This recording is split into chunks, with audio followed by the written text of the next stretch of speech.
Hi, everyone. If you're watching this video, you're the parent of a student in Mr. Kaczynski's Math 8 or High School Algebra 1 class.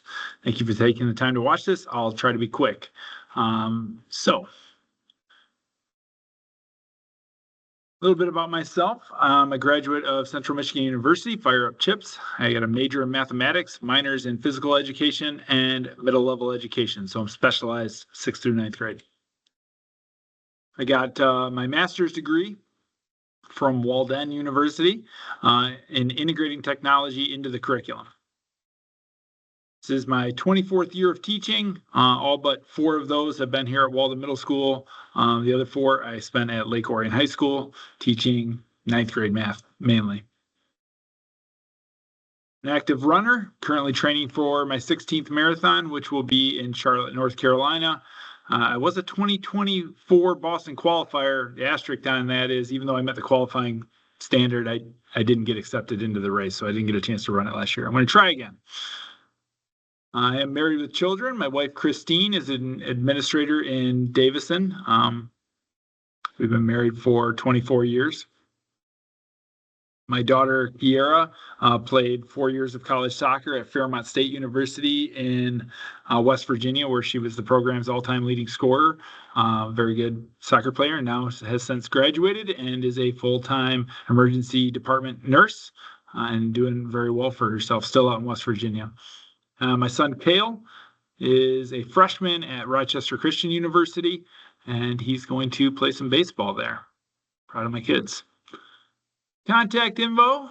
My conference period is first period. Probably best that you just maybe send me an email and I can hit you up after school. And there's my email because that's pretty early in the morning. I like to do most of my conversations over the phone anyway. There's the phone number to the school, extension, conference period, and after school are really the best time. Again, email and tell me a good time to call you is probably the best. I am on Twitter. Don't use it all that much, just for fun. Microsoft Teams. I do post a daily recap of class and assignments for students that they should be working on. So there's never really a question about what they should be doing. It's all there on Microsoft Teams. I try to post that at 3 o'clock every single day. I mess up sometimes, but it's usually there. And my YouTube channel, youtube.com/Mr. Kaczynski. Subscribe. I post solutions videos for assignments and assessments, and that's very useful to the kids. Necessary materials for class, obviously pencils. This is math. We need to have lots of pencils, so have a couple in their locker at any given time and bring one to class every single day. A 1-inch 3-ring binder dedicated just to this math class would be huge. Dividers so we can stay organized. Lots of lined paper, loaded up with lined paper. Put another package in the locker so that when they run out, they can grab some more. Red and green pen or pencil. We do a lot of color coding. Red and green seem to be the colors that we use a lot. And graph paper. Not necessary, but I mean, if they'd rather work on graph paper than line paper, that's fine. Doesn't really matter.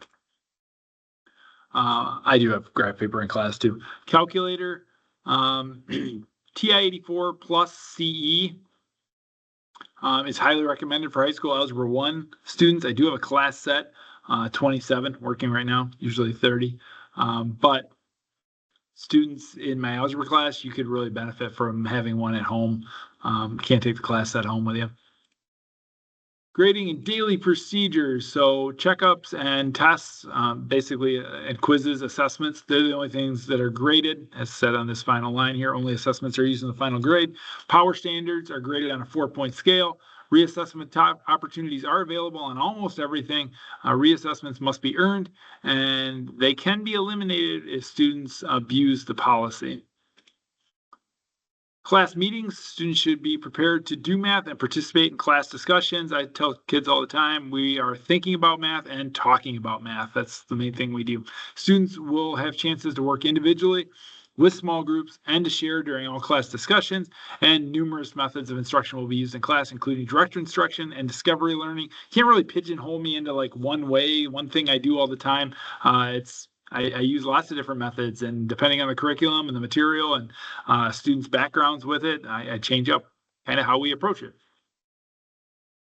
educational philosophies that I've kind of developed over my 24-year career is that everyone can learn math at the highest level. We are all math people. Math just has a lot to do. Where you currently are in math now is dependent on experiences you've had in the past. So I'm going to try and provide positive experiences with math. Making mistakes is part of the learning process. Doesn't mean you're stupid. It means you're learning when you make mistakes. Mistakes are good. They can lead to learning. So that's what I try to preach in here. All I care about is learning math, thinking about math, and health and well-being of my students. Math is the study of patterns and connections, not memorizing procedures. To learn math, we must pose questions, reason, justify, and be skeptical. I'm going to give students a chance to do all those things and encourage them to do them on a daily basis. A quote from it's a book that I was reading that was about endurance running, but it really wasn't written about endurance running, and I've adapted it to a lot of aspects of my life. From William James, a philosopher: beyond the very extreme of fatigue and distress, we may find amounts of power we never dreamed ourselves to own, sources of strength never taxed at all because we never push through the obstruction. If things are hard, that's okay. I mean, you just got to keep pushing through the obstruction. Maybe they get easier on the other side.